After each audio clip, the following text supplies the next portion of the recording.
I've been thinking about this over the last few weeks, and I've really come to the conclusion that this world does not reward humility. It doesn't reward you making yourself smaller than everyone else, um, so that you kind of fit in with the crowd. You actually get penalized for that, unfortunately. And the reality is, no matter what you want to do in life, whether it's, even something as simple as trying to find a job, you need to make it so that the way that you approach it, they are the ones who are privileged to interview you, rather than you having the privilege of being interviewed by them. And I've noticed that when you have this mindset, it actually ends up resulting in more opportunities rather than the opposite. I used to think, especially when I was growing up, that people reward gentleness and kindness, and that if you're somebody with a lot of confidence or even a slight amount of arrogance, that you'll actually be penalized in life. But that's actually not true. In fact, it's inverted. Now, I'm not saying that if you have a lot of arrogance, just so much confidence to the point where you come off as arrogant or you come off as a jerk, that's actually going to benefit you. It won't. That's not what I'm saying. But what I am saying is that you do need to have some sort of a delusional self-belief in yourself if you are going to accomplish anything in 2026. The reality is we live in a world where everything is so fast, right? If you want to watch a TV show, you could turn on Netflix tonight and watch, 3 hours of the same show. You could watch 6 hours if you want. No one's stopping you. Or, if you want to listen to your favorite song, you can just open up Spotify or open up YouTube. There's no waiting anymore, right? Like, people just don't have the patience to get to know you, or to really get to give you a chance to prove yourself. And I've learned this the hard way, right? Like, I always thought that it's polite to wait until someone else asks for me to talk about myself, and I've realized that that's not true, right? Like, it actually doesn't benefit you that much to stay quiet. Obviously you should still be polite, like I've said, but you also shouldn't be afraid of explaining to people why you're really good at what you do.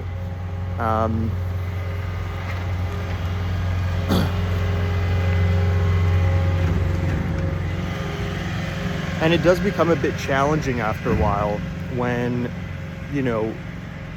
you're sort of sitting there and you're waiting for people to realize your potential. Quite frankly, you could be the best at something and it wouldn't really matter because it's really all about marketing. I don't know where I read this, but I think that the top performing hedge fund manager of all time is somebody who doesn't even have, they're not a household name, right? Like, they don't have a personal brand attached to them.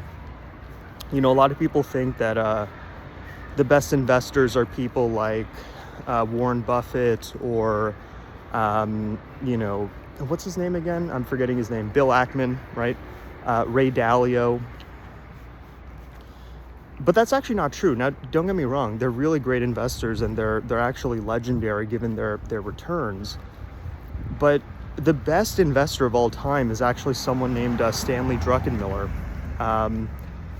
In fact, I actually don't think that's true. I think that there's someone else. I'm forgetting his name now, but Jim Simons. I think he's actually the top performing fund manager of all time. But just for the sake of it, let's go with Stanley Druckenmiller. He might be number 2. But the thing is, when you look at people like Bill Ackman or Ray Dalio or even Warren Buffett, even though they're amazing at what they do, it's because they have really good media, right? Like, they go on interviews, they go to conferences, they are putting their name out constantly because they want the attention, right? Like, it's in their best strategy to want the attention. And it's the same thing. And so because of that, a lot of people think that they're the best when there are better investors out there.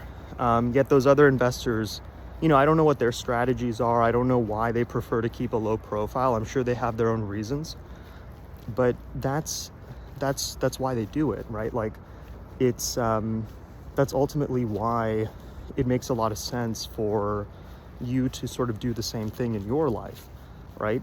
Make it known that you're good at what you do. And this is something I'm still getting better at, but it's all about content. It's all about media. It's all about actually communicating what you do rather than actually how good you are. It's not a meritocracy, unfortunately. If it were a meritocracy, I do think that the world would look a lot different. And it's really interesting, actually, because I was talking to a friend of mine yesterday about this, but some of the best world leaders are the least charismatic, which I find very interesting. Now, of course, that's not to say that you can't be charismatic and also a good leader. But when you look at, somebody like Mark Carney, who is really popular right now here in Canada,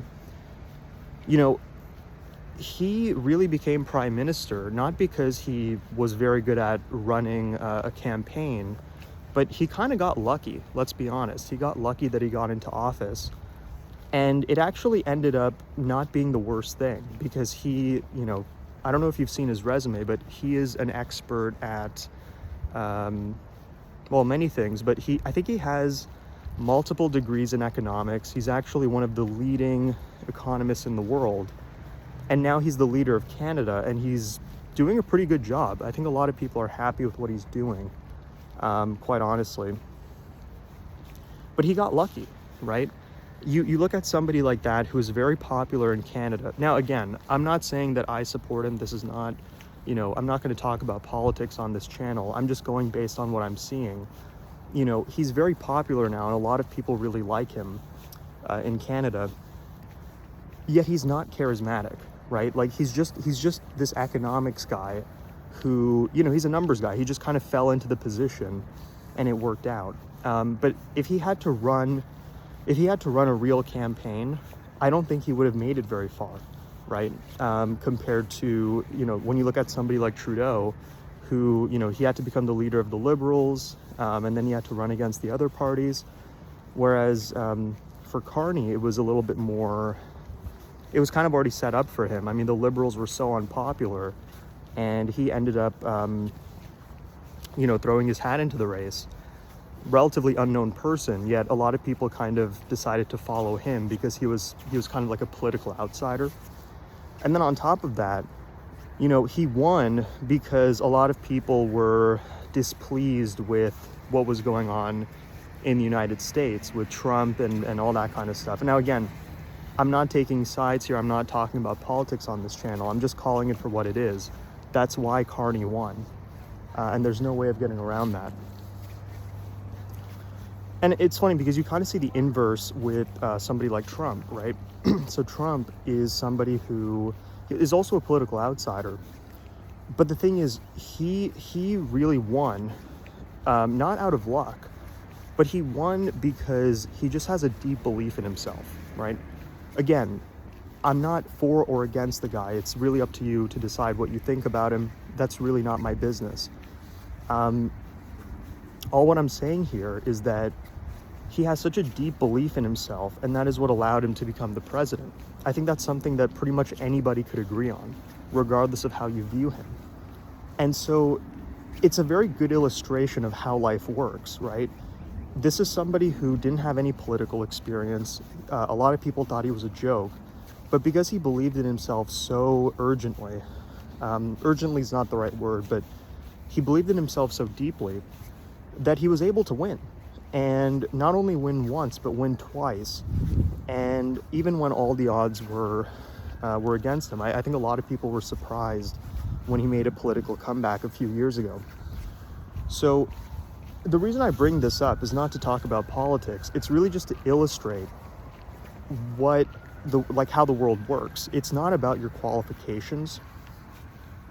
It's very much about how you view yourself and how you actually are able to what's the word?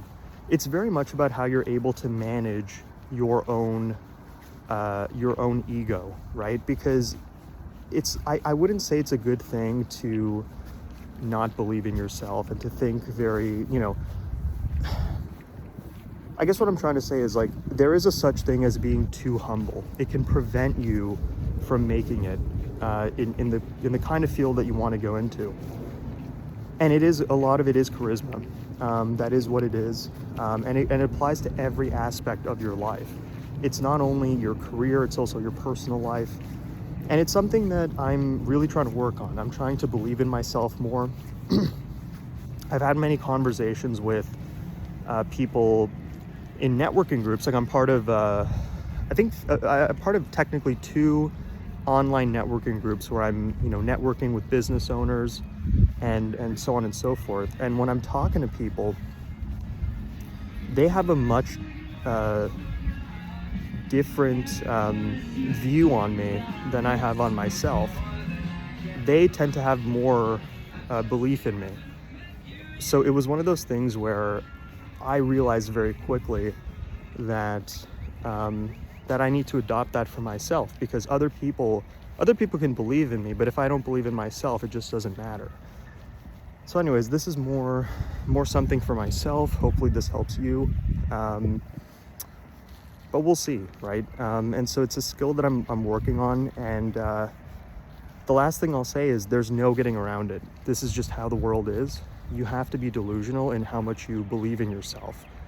So long as you're kind and you help others, just keep doing it. So.